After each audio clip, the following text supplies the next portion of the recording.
Hello, everyone. My name's Julie Johnson, and I welcome you to the Women of Wealth Wave. Sorry, Willamette, that's where I'm from.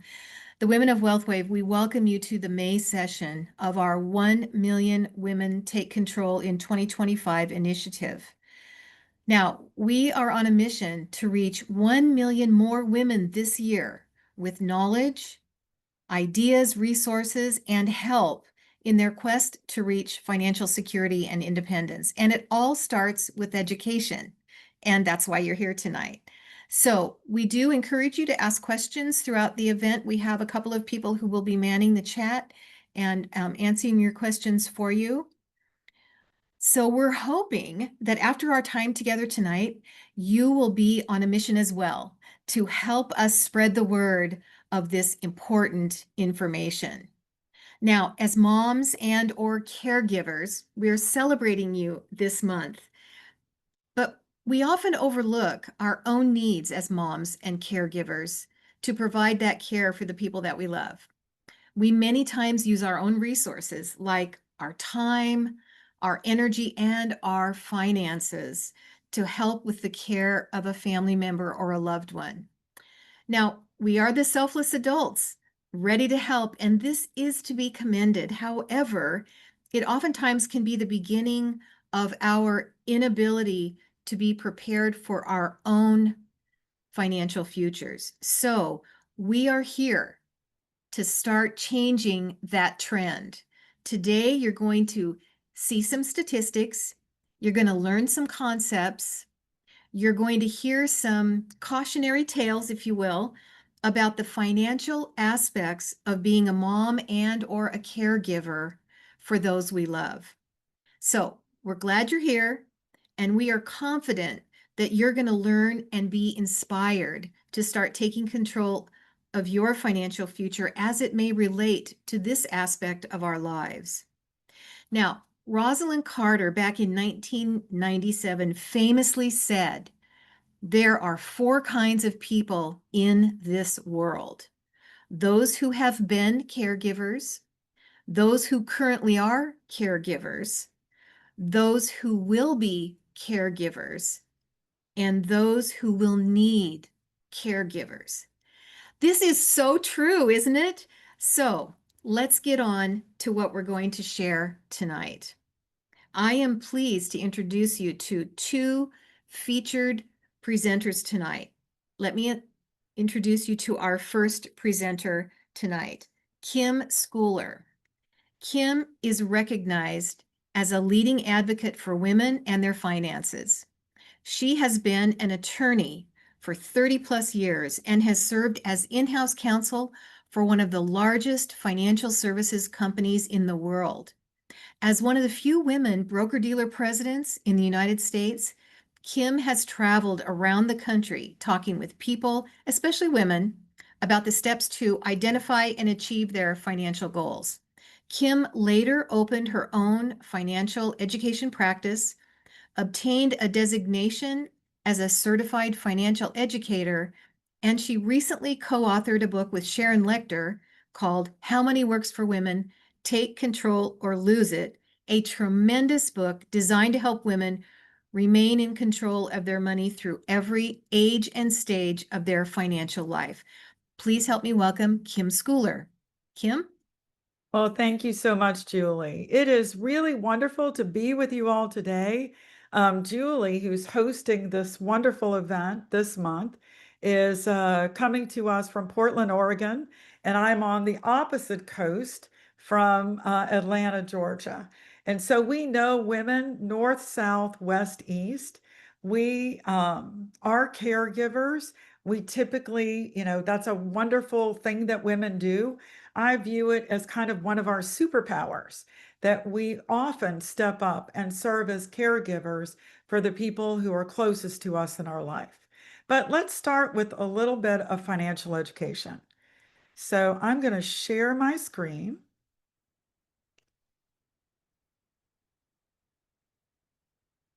Oops.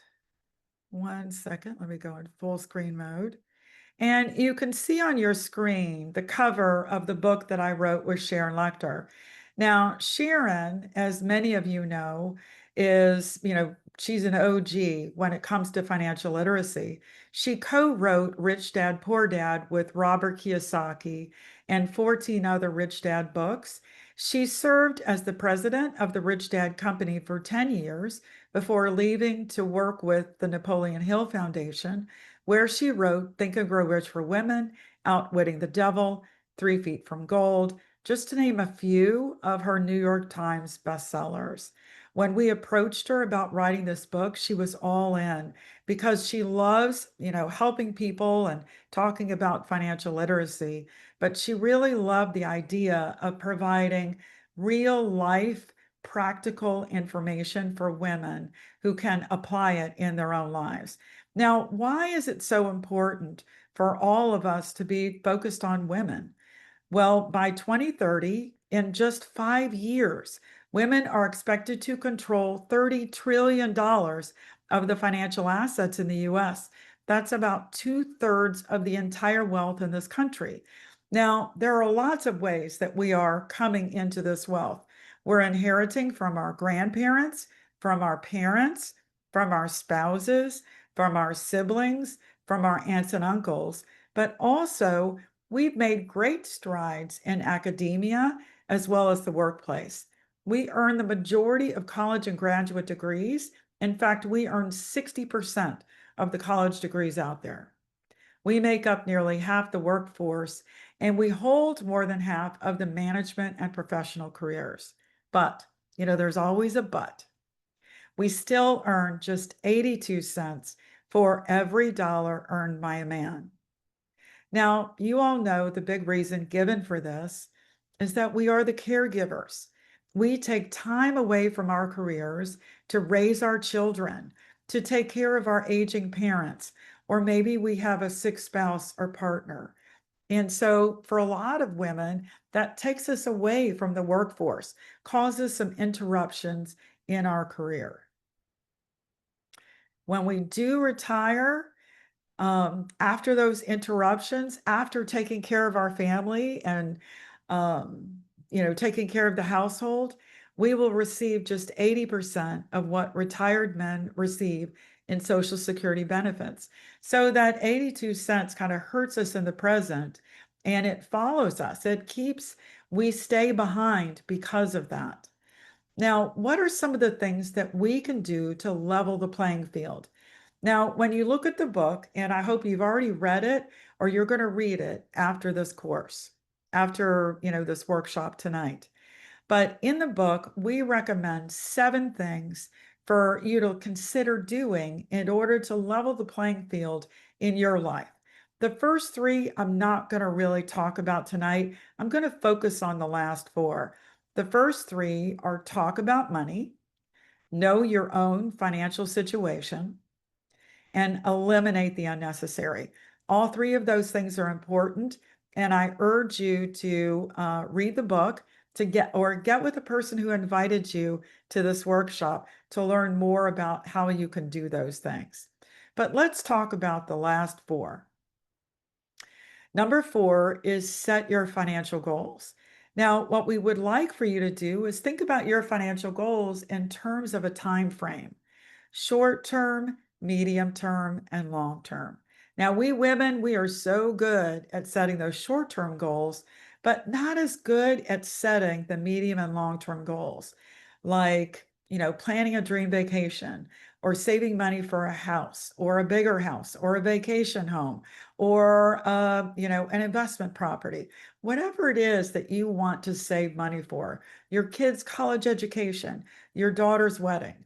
And then for the long term, you want to be thinking about retirement, long-term care needs, and leaving a legacy for future generations. Once you set your goals, then let's come up with a plan to accomplish those things.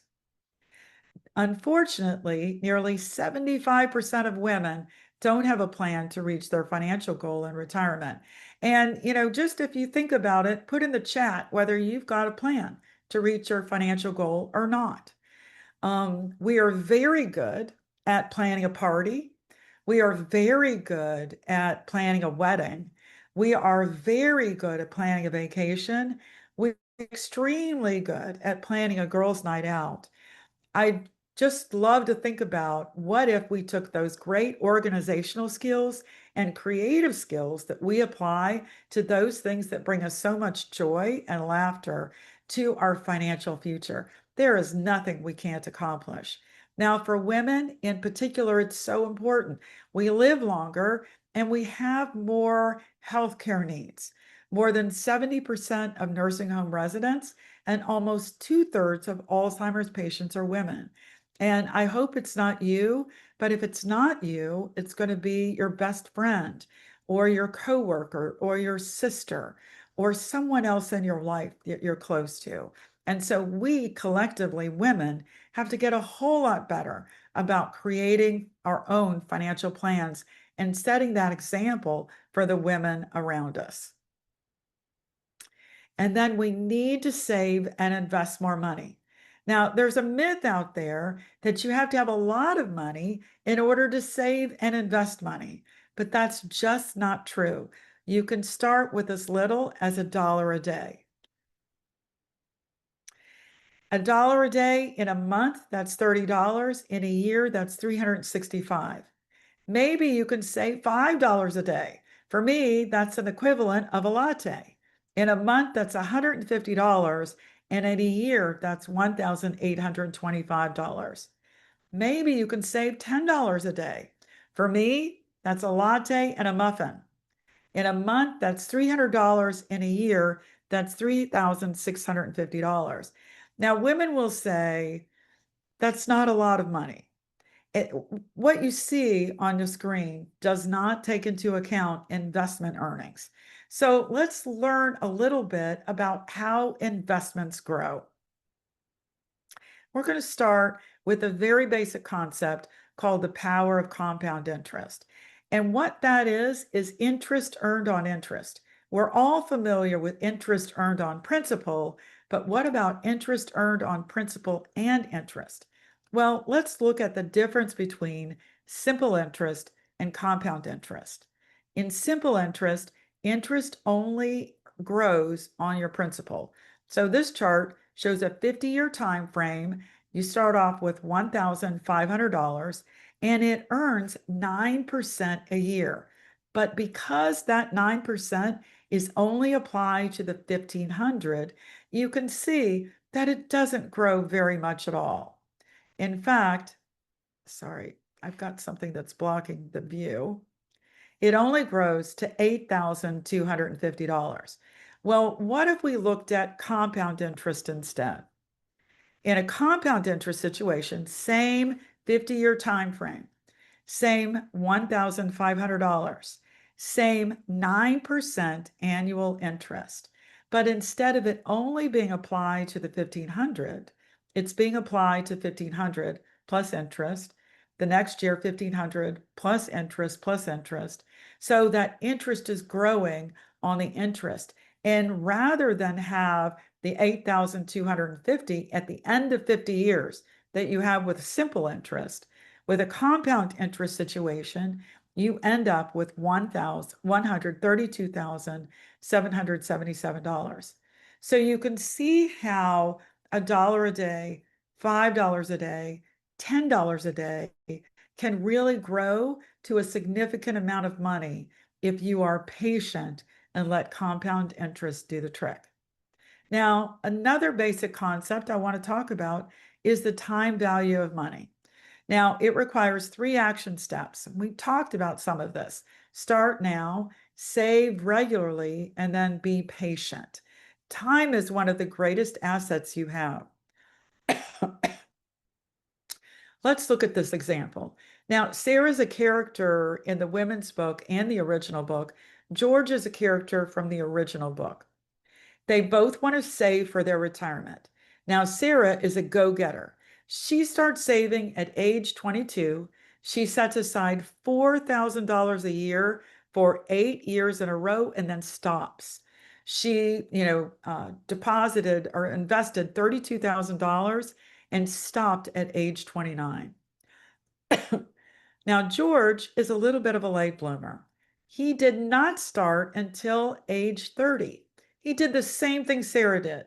He invested $4,000 a year, but rather than stopping at 8 years, he continued it until he retired at age 67. So he did it for 38 straight years, and then he stopped at age 67. His total investment was $161,998. Boy, that's a huge difference.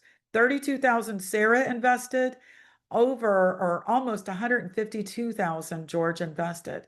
But Sarah ended up with more money. Why? Because she started early. She took advantage of the time value of money and then let compound interest do the trick. Both of them ended up in a really good situation when they retire. Because I don't want anybody, whatever age you are, it's never too late. Just start. But the earlier you start, the better off you'll be, even if it's a small amount. So, what does that look like? Well, if you're in your 20s and you want to have $1 million by the time you're 67, that'll be around $113 a year, a month. If you're in your 30s, it more than doubles, $282 a month. If you're in your 40s, it's $731 a month. If you're in your 50s, it's over $2,000 a month. And if you're in your 60s, like me, it's over $8,500 a month. So you can see the earlier you start, the better off you are, but it's never too late. No matter what age you are, even if you're my age, it's never too late to start. Just start. Now, the third concept I want to talk about is the rule of 72. Now, this is the only math I'm going to make you do. This is this rule holds true for anytime you want to figure out, well, how long is it going to take my money to double? So 72 is always the constant. It remains the same. And it's called the rule of 72. You take the number 72, you divide it by the interest rate or the investment rate of return, and that tells you the number of years it'll take for your money to double. So if your money's in the bank or in a CD and you're earning 1%, 72 divided by 1 is 72. That means you'll have 72 years for your money to double. And I don't know anybody who has 72 years to wait around for their money to double, especially if they're looking for money in retirement. So let's look at other rates of return. If you're earning 3%, maybe you're in a money market. Money markets right now are paying somewhere between 3 and 4%. 72 divided by 3 is 24. That's a little bit better. Your money's going to double every 24 years. Maybe you're earning 6%. Maybe you're in a long-term CD or some other vehicle like that. 72 divided by 6 is 12. Your money's going to double every 12 years. Or maybe you're earning 9%. 72 divided by 9 is 8. Your money's going to double every 8 years. Now, I frequently have people say, Kim, where can you find 9%, let alone 12%? Well, if you look at how the S&P has performed since the beginning of the S&P, you'll see that on average it's returned somewhere between 9 and 12% every year. And so that might take a little bit more risk, and it's why I recommend you work with a financial professional, but there are opportunities out there to invest your money with an opportunity to capture higher rates of return so your money can double faster. So we talked about those three basic concepts: compound interest, the time of money, letting money invest over time, and then the rule of 72. Let's look at what happens if this works against you. So right now, savings accounts and some money market accounts are paying on average less than 1%. They're paying 0.15% on average. 72 divided by 0.15 is 480 years. That's a lot of time that your money has to double. That's multiple generations in your family waiting for a double. And so putting money in the bank, which I recommend for your emergency fund or other needs that you might have that are immediate. But for long-term financial goals, I recommend looking at something that's going to give you a little bit better return.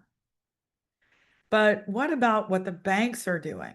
So the average credit card interest rate is 22.44%. So how is the bank doing on doubling its money?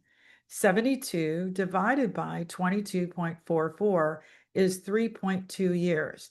So the bank is doubling its money every 3 years, whereas the bank accounts, the savings accounts that we have with them, they are only paying us 0.15%. And so financial institutions, I think, really take advantage of the situation.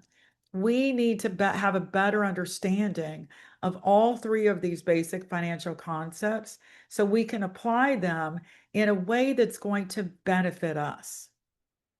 Now, in addition to understanding the three basic financial concepts, we want everyone to continue your journey to learn how money works. When we sit down with someone, we talk about the 7 money milestones, which are the 7 pillars of a solid financial plan. It all starts with financial education, which is what you all are doing now. And if you read the book or you're going to read the book, that's another way that you can improve your financial education. You can conquer that first step. The second step is about proper protection, putting the right insurance in place to protect you and your family. The third step is all about the emergency fund. This is 3 to 6 months of your income to prepare for unexpected expenses. Now, about 75% of people in the US today are living paycheck to paycheck. The number one way to stop living paycheck to paycheck is to put an emergency fund in place. Because if you are living paycheck to paycheck and you have an emergency, what happens? Well, you put it on a credit card, right? Or you borrow it from a family member or a friend, and you end up in the cycle of debt that becomes almost overwhelming. So the best way to get out of that is to start an emergency fund. And again, it can be $1 a day or $5 a day, whatever it is. Just put it aside, do it regularly, and then be patient. Let time and compound interest and the rate of return you're earning go to work for you. Now, the fourth milestone is debt management, and you'll learn a lot more about debt management in the book and some ways that you can work to eliminate your debt. The fifth milestone is cash flow, and that's having a really good understanding of the money that's coming into your household and the money that's going out of your household. Now, if you've got more money going out than is coming in, then you need to create a budget that you can live with. The other thing you can do is find ways to bring more money into your household and maybe reduce the amount of money that's going out of your household, but have a really good understanding of that. Now, when I talk to women in particular, in this milestone, I want to talk about multiple streams of income. It's so important to have other opportunities, other cash flow coming into your household. If what you have is a job, and it may be a great job, but what happens if your company gets bought out, or you don't like your boss, or your company goes in a different direction and lays off your division? Then what are you going to do? So for women in particular, because we play that caregiver role, I highly recommend you look at having multiple streams of income. Now, the sixth milestone is the fun milestone because it's all about building wealth. It's about dreaming about the future. Remember, creating a financial plan for yourself and what it is you want to accomplish in your life. So that's what this milestone 6 is all about. Now, the other thing that I'll say about milestone 6 and building wealth and creating your plan and creating better financial habits, that kind of happens throughout the 7 money milestones. But what I recommend you do is, kind of hang out with people who have great financial habits. Hang out with rich people. Broke people will teach you broke habits. And so to break free from that, you need to start hanging out with people who have better financial habits than you do. Now, I don't want anybody to, you know, not hang out with their friends. My girlfriends are like so important to me, and so maybe you and your girlfriends can look at what groups you can join in order to find together people who have better financial habits than you do. And so I highly recommend when you're looking at all of the milestones, but milestone 6 in particular, you consider that who are you hanging out with? What habits are you learning from the people you're hanging out with? And are there ways for you to look for other opportunities to increase that? And then the seventh milestone is all about protecting wealth. You've worked so hard to create your wealth and your income streams for your and protection for your family. Make sure you've got an estate plan in place to kind of safeguard your legacy.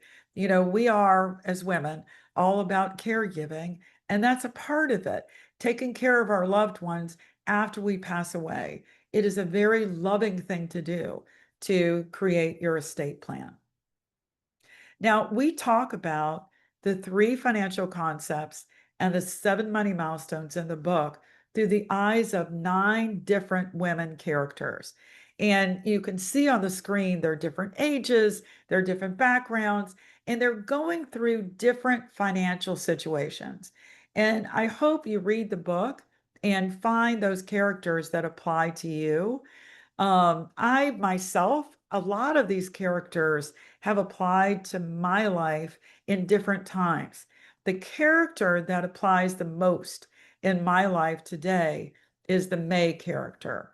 So the May character is taking care of her aging father as well as her adult son. They're all living in the house together. So in May's chapter, we talk about that. Now, women represent, we know this, we may not know the number, but we know this intuitively. We represent most of the unpaid caregivers out there, and we spend about 50% more time providing care than men. Now, at the beginning of this, Julie mentioned that we will sacrifice our finances, we'll sacrifice our time and energy and our finances in order to provide care for our loved ones. But because of that, women caregivers are almost 3 times more likely to end up in poverty and 5 times more likely to depend exclusively on Social Security, which is only meant to be a buffer. It's not meant to be your entire retirement. And so, we women in particular, if we are providing care to the people we love, we've got to understand how money works, most importantly, and we've got to find that balance between taking care of ourselves and taking care of our families. Now, um, in my family, I'm 64 this year. I mentioned earlier I'm in my 60s. This year I'm 64. My business partner says I'm a Beatles song this year. And I'm at a time in my life when I should be downsizing. And a lot of my friends that I went to school with, they're all retiring. They're all planning their retirement. But in my life, at this point, I upsized. I actually bought a bigger house. And in that bigger house, I moved in my beautiful sister and her daughter. Her daughter, this is a picture from a few years ago. She turned 18 a few months ago, and my niece just graduated from high school on Monday. Wow. Wow. So they live with me. And then I also moved my amazing, beautiful, talented, smart son and his incredible wife.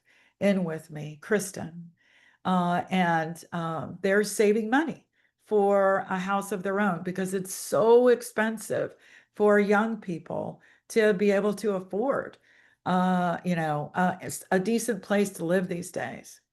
And then, in addition to my sister, my niece, my son, and his wife, I moved in my mother. Now, today, May 22nd, is my mother's 87th birthday. So we just celebrated her birthday. But it is such a joy and incredible privilege to be able to have this house full of the people I love most. Now, they did bring all of their cats. And I will say there are more cats in my house than people, but it's a loud and messy and sometimes smelly house, but it is absolutely incredible. And I've been able to create this for me in my life, um, because I know how money works and because I own my own business in financial services. And I really encourage you to think about what it is you want to create in your life. But this, what you see on the screen, is what brings me great joy. And, caregiving, taking care of our loved ones, it's a superpower, as I said at the beginning of this. It is not a burden in any way. And sometimes we feel the stress and the exhaustion and all of that that comes with it. But it is a real honor and a privilege to be able to do this for my family. I know a lot of women who want to do this as well without sacrificing their own finances and without having their families feel at all that they are a burden. So I love that we're talking about this in the month of May, where we celebrate mothers and, my mom's birthday. I'm going to turn it back over to Julie for the rest of the program. But I really appreciate you all spending the last few minutes listening to me talk. Thank you, Kim. Uh, that was a lot of information. I'm sure many of you saw that. And we're going to now hear from someone who lives and breathes caregiving and all the aspects of it. So let me introduce you to Grace Ishida. Grace is a healthcare professional with over 30 years experience in senior living, senior healthcare, health insurance, Medicare, Medicaid, and having served as an administrator for assisted living and memory care. She's like the OG of senior services and caregiving. She found the most rewarding aspects of her work were when she was helping people and their families during often stressful times, seeking care and resources for their loved ones. Some of you may have experienced this yourself. She is a native Oregonian and she is also an aspiring stand up comedian. Now, that's just a hobby. She's not quitting her day job. Grace is the perfect person to speak about the roles of moms and caregivers as she has lived it. So help me welcome Grace Ishida. So if you'll unmute yourself, Grace, that would help. Oh gosh. Yes, thank you. Thank you very much. I know the first thing I start muted, but I'm sure you won't want to mute me, or you may want to mute me when I say some of these statistics and some of these things. It's a little bit scary to hear and sobering, but we're going to walk through this together, and a lot of it's very encouraging as well. So, as Kim was saying, we talk about in the book different characters. And so I'm going to be representing May. Now, May is 56. She's a history professor. And all of a sudden, she now has two roommates. As Kim was saying, her son and her father who can no longer live alone. And, you've probably heard that term, sandwich generation. And that's truly what she is. And they're a caregiver that is squeezed between two generations, both needing time and attention. And almost a quarter of American adults are part of that sandwich generation, taking care of aging parents or spouses or partners, maybe siblings, aunts, uncles, adult children, and often grandchildren. And, I call that the first responder role, when you are that person's key person or key support. And it could be someone maybe that's not even living with you. It could be an aunt and she has her own home. But guess what? There's an emergency, you're called. She needs her medications, figured out. You're the one that's called. Those are the kind of things that I call as the first responder. But if you're in between several generations of that, trying to take care of grandkids or kids, and also an aunt or a sibling, boom, you're sandwiched. And sometimes it's really stressful and it's more like a panini. And so it can be that stressful part of it can be, as I said, there are iterations of it. Grandparents even taking care of their grandchildren full time, becoming guardians, or having a pretty regular schedule of being a caregiver for those kids. All of those things, whether you're the key support, just even helping with bills and things, it can take time and attention and money. So those are some things that you have to pay attention to. And as Kim spoke about all of those really sobering statistics about how women are usually really two-thirds of the representing two-thirds of the unpaid caregivers. An unpaid caregiver is the key word there. Now, let's go back to May, the character. With careful planning and her taking some action steps, and those action steps, I'm going to go over them, but I'm not going to go over them in total detail. That is in the book.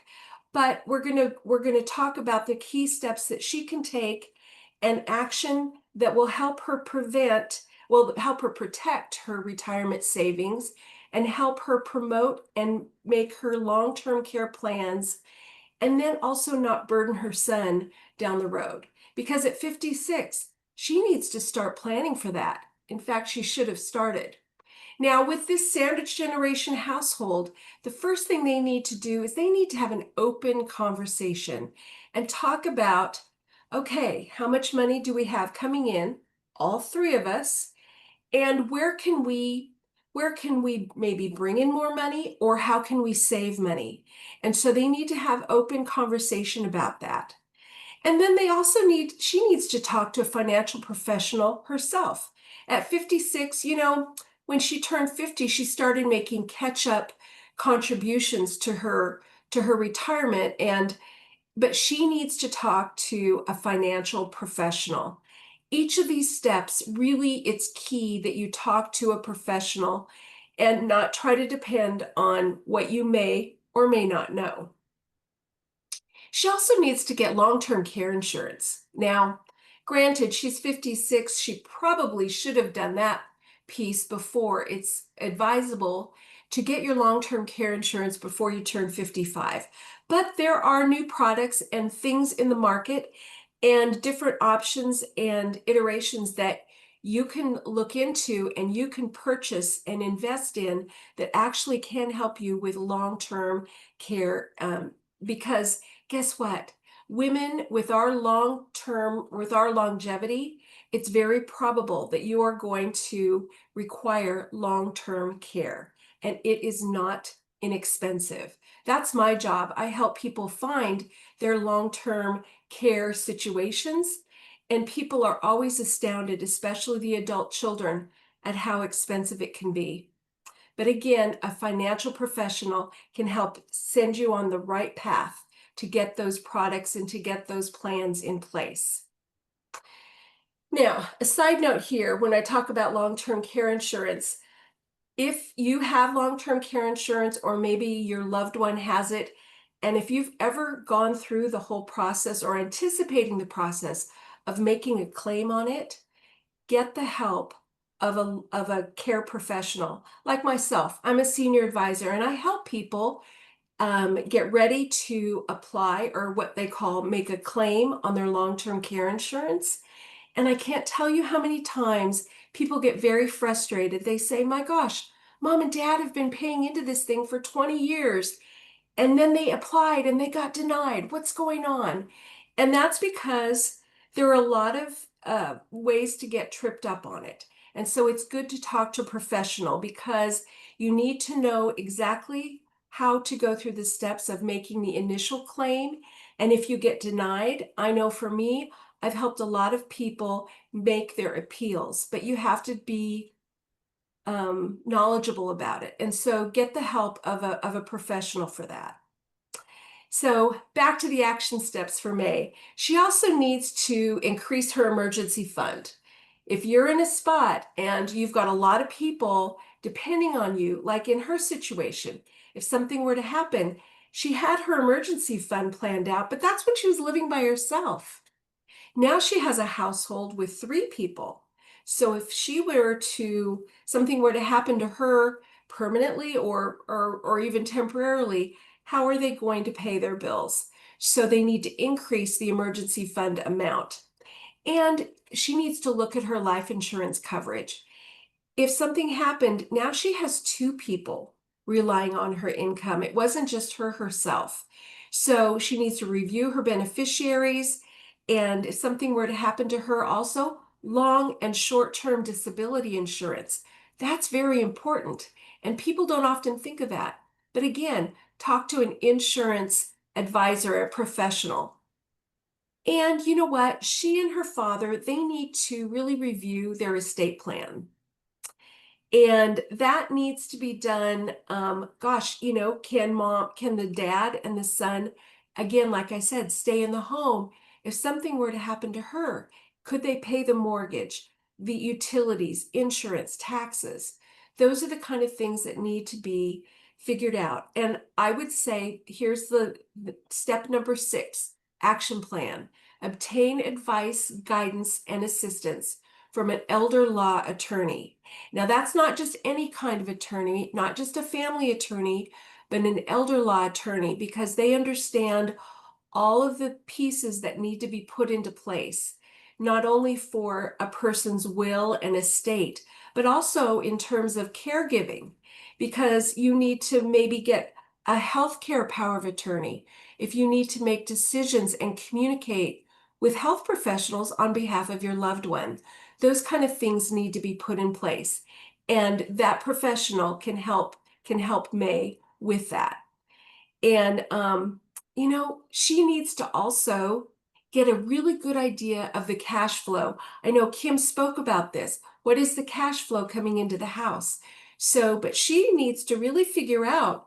I can't tell you how many times I've helped my clients and the son or daughter or the helper, whoever that first responder is, they said, "Oh my gosh, I had no idea mom was paying this much for her healthcare insurance," or "Mom's in debt. Why does she have a credit card bill?" And they don't have any idea about that that's actually happened, and what are their expenses. Sometimes they don't have any idea, oh my gosh, this medicine, it tripled in price, right? So those kind of monthly and annual expenses, those need to be reviewed. And sources of income, investments, Social Security, pensions, any kind of businesses, that needs to be understood.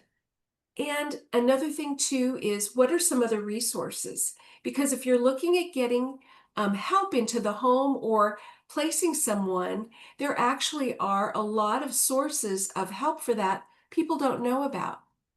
Like Veterans Aid and Attendance, it's actually something that a lot of people don't even know about.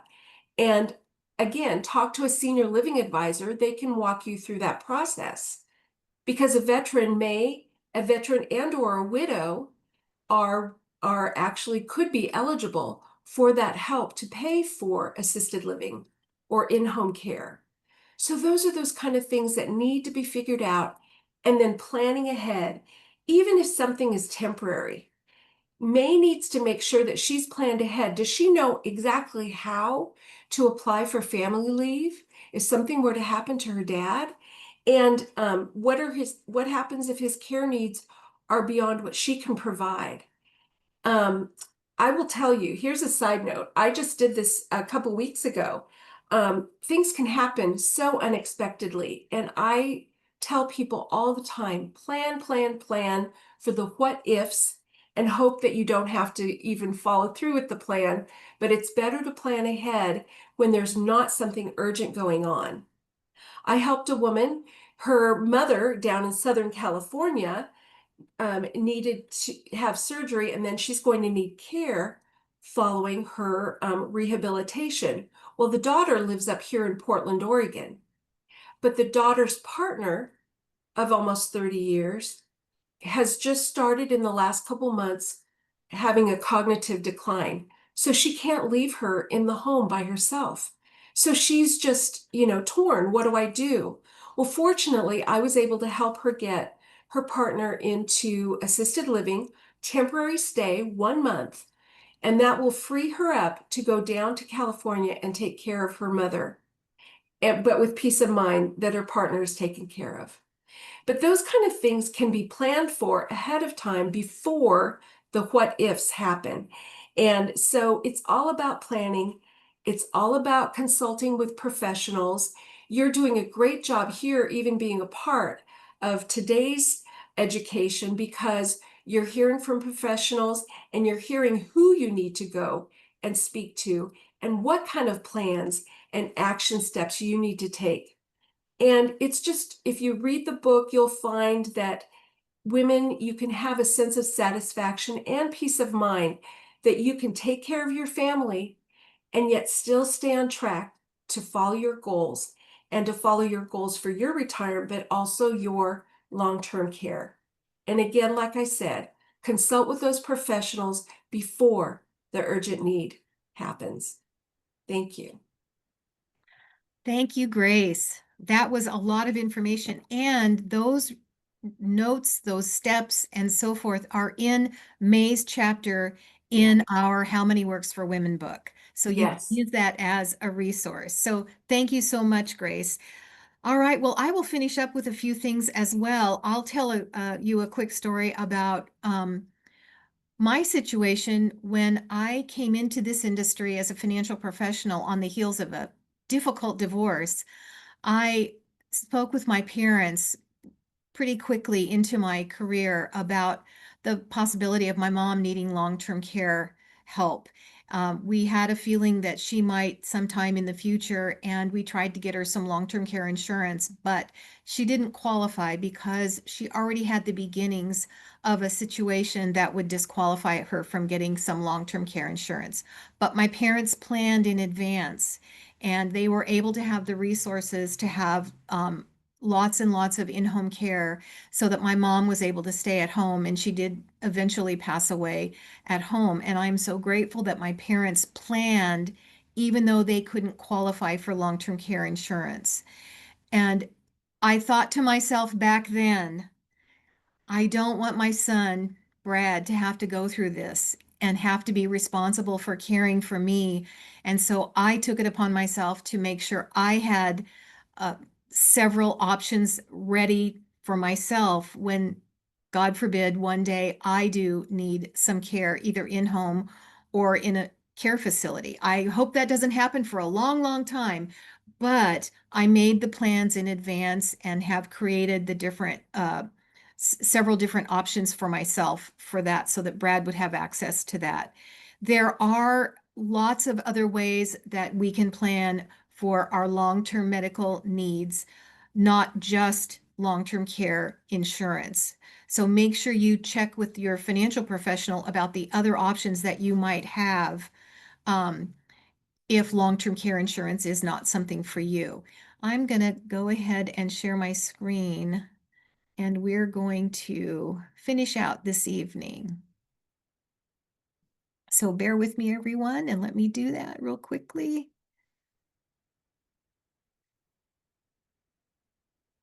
Hang on. Okay, there we go.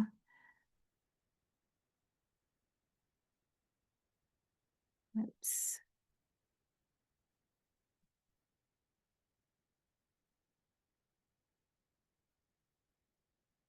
I'm having trouble accessing there it is. Sorry about that, everybody. Okay, so what are our next steps.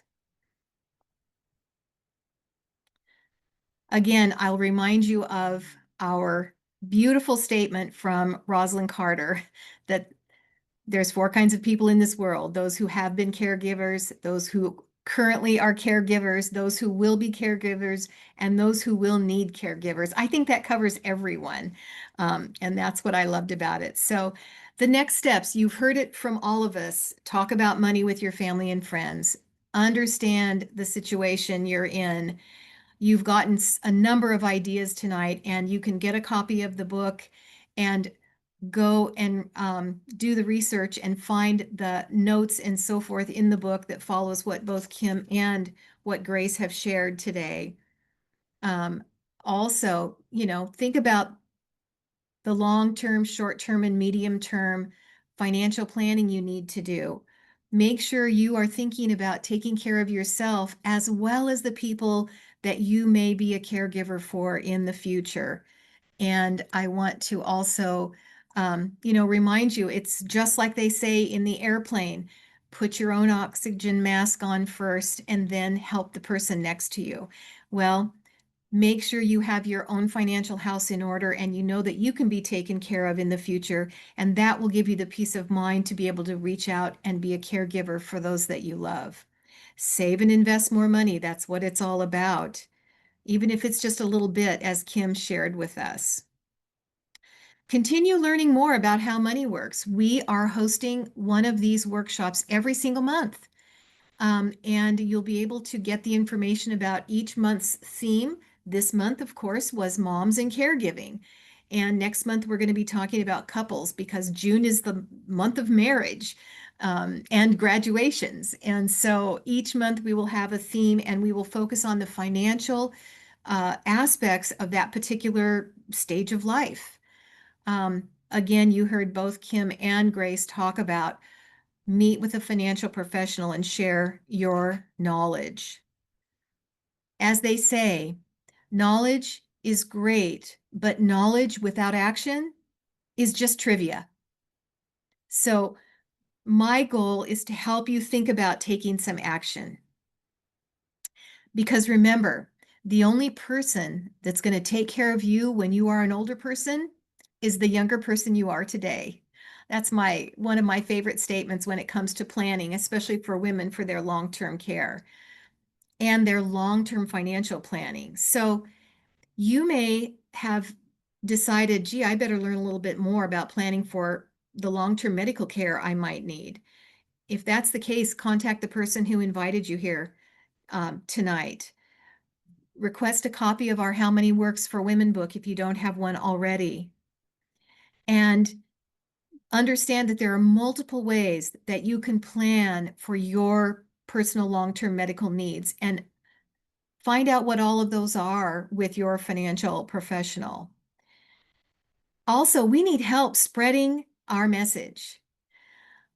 We would love to know if you would have an interest in helping us by becoming an educator as well, so that you can help educate others about some of the things you've learned here tonight. It's a very important information, and we have an army of women, but we need a bigger army of women. So if you have an interest in helping us spread this knowledge, please let the person who invited you know. We would love to talk with you about that opportunity to work with us and become a financial educator as well. And in the chat, we have a link to our feedback form. So that's where you can let us know what you'd like to know more about, so that we can make sure the person who invited you can get back with you, get you more information, get you a copy of the book, and help you to start taking steps towards the important things that we've talked about this evening. We encourage you to do that. We hope you've had a wonderful evening with us. We hope you've learned something. I will stop sharing my screen now, and we'll get back to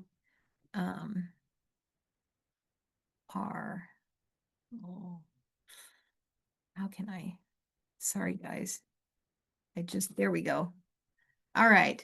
Thank you for joining us. We appreciate that you gave us some time tonight to teach you some things. We look forward to talking with you again, each of us. So please reach out to the person that invited you and let us know how we can help. And have a great rest of your evening, everyone. Good night.